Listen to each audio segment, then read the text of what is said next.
Greetings, folks. Your boy Steve here, and me and Matt right now are at the shop. We got the Lexus here, and we're trying to sort out some bugs. One of the most annoying issues we've ran into already is that we were unable to get the coolant temperature sensor plugged in because it is in a real tough spot. So actually, what we just finished doing, Matt pulled the power steering pump out so we could gain access to that temperature sensor. It's up under the number one runner on the intake manifold, and it's a real bear to get to. So we had to pull the power steering pump out of the way to get that thing plugged in. So now that's good. Another thing that we are dealing with right now is the transmission is not working properly. It's going into limp mode.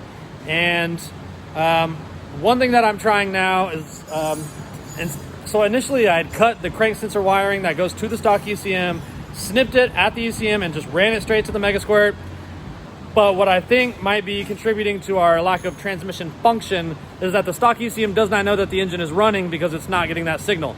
So I did figure out that the variable reluctance crank sensor on this engine is a signal that can be shared between two different ECMs.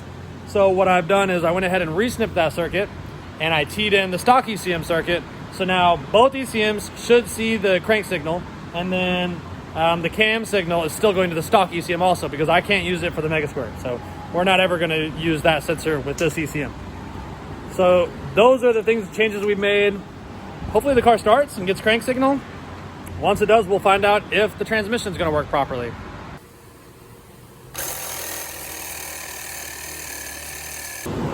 All right, so we got the transmission kind of working by hooking the TPS up to the stock throttle body. Still not driving great, but it seems to be working almost normal, and this is the best we've seen so far.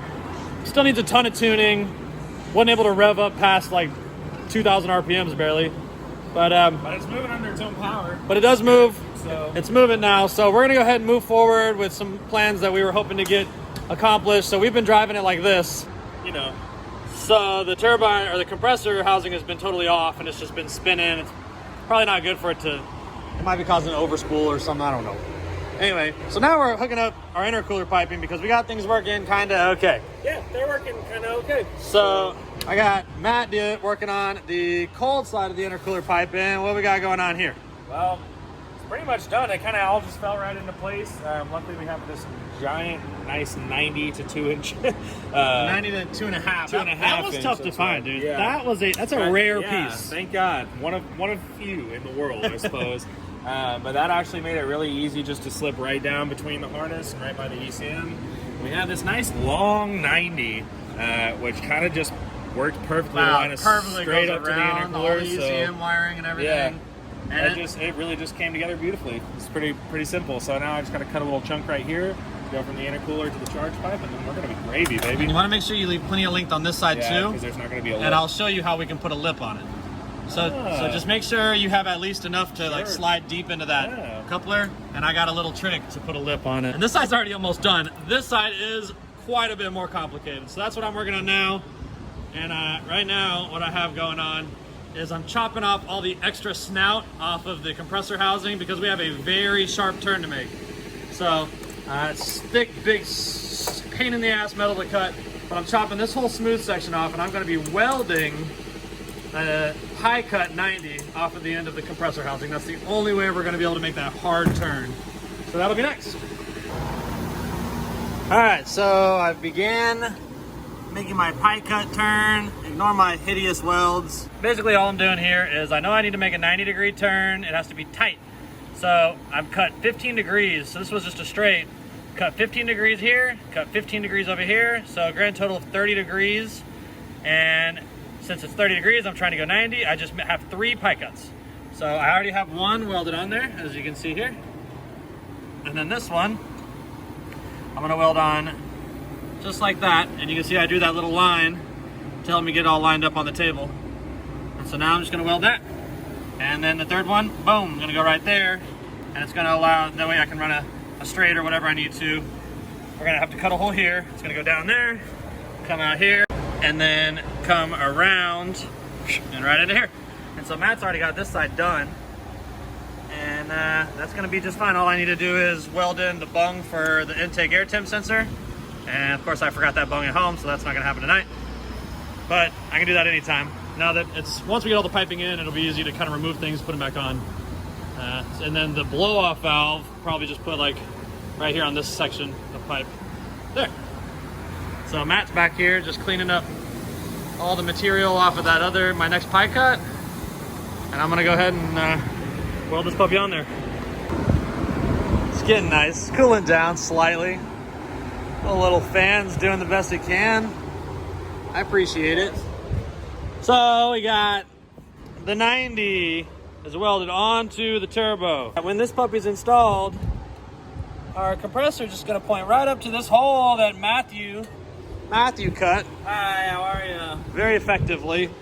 And so now he's working on the pipe that comes out of the intercooler and turns up. And so now we're just kind of working on the last few links to link compressor to intercooler. The other side is already done, clamped, routed. The intercooler piping neatly goes around the UCM. It goes around all the wiring in case I need to do a bunch of wiring crap, which no doubt I will probably have to do more of that. And no telling if the car is even going to drive really at all right now. It's got some things going on, and there's some talks about some things, and we're not sure what we're going to do yet, but We have solutions. but people have made this setup work. We just need to remain persistent. We kind of know what we need to do, sort of. I just want to get all the piping done so we can start just kind of moving forward anywhere we can, you know? Ooh, that fits nice. Yeah, that's pretty good. Okay, all right. Now where's that other piece I just had? Right here. Big 90.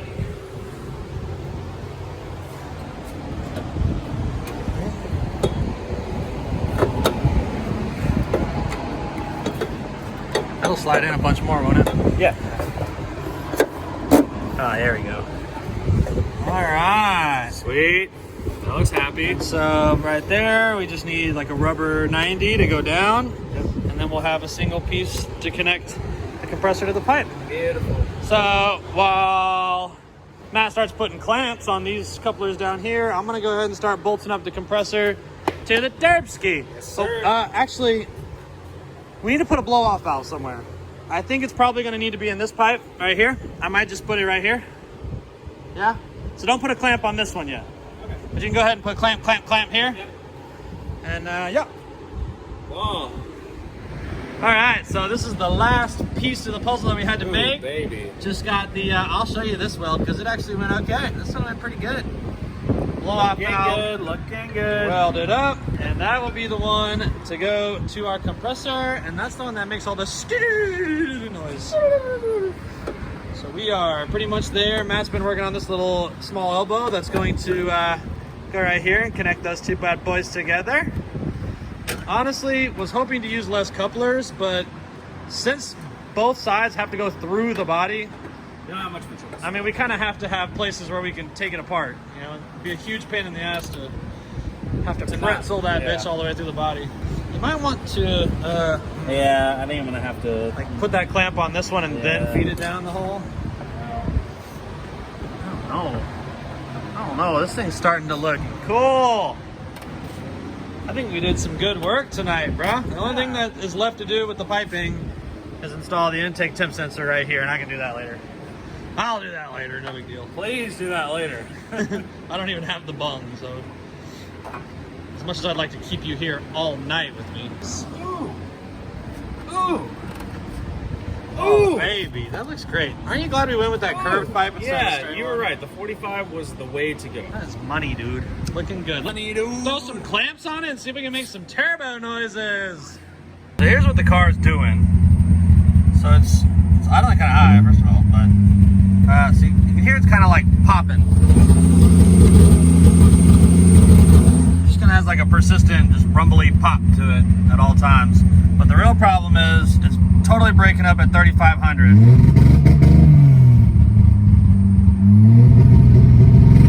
Actually, it's even worse now than it was acting before. So I just got some more trigger logs, and I scoped the crank sensor, and the scope pattern looks normal, best I can tell. I don't see any real disruptions.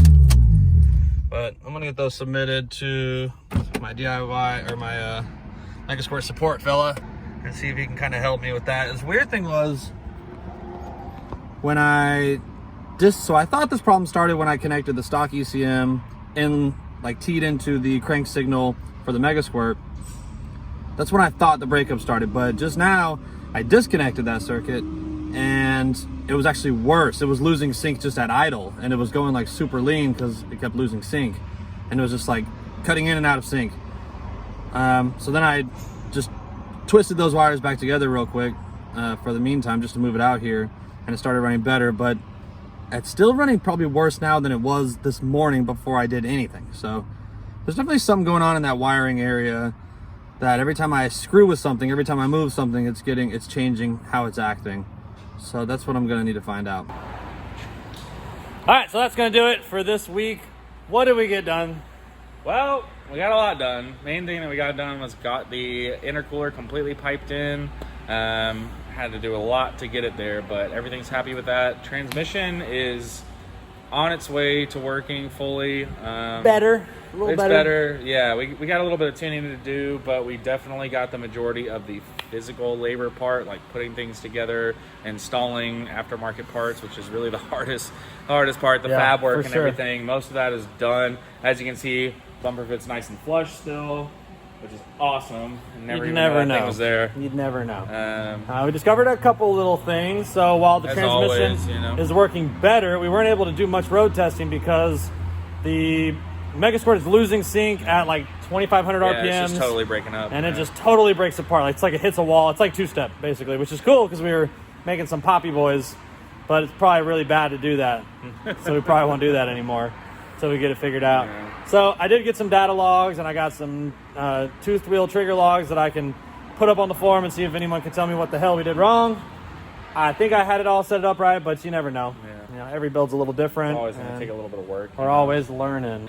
So that's going to do it for this week. We got some more work to do, and we're going to keep on grinding. But as usual, thanks for watching. Like and subscribe. Tell your friends. We're building the IS300. It's going to be a beast. And we'll catch you next week.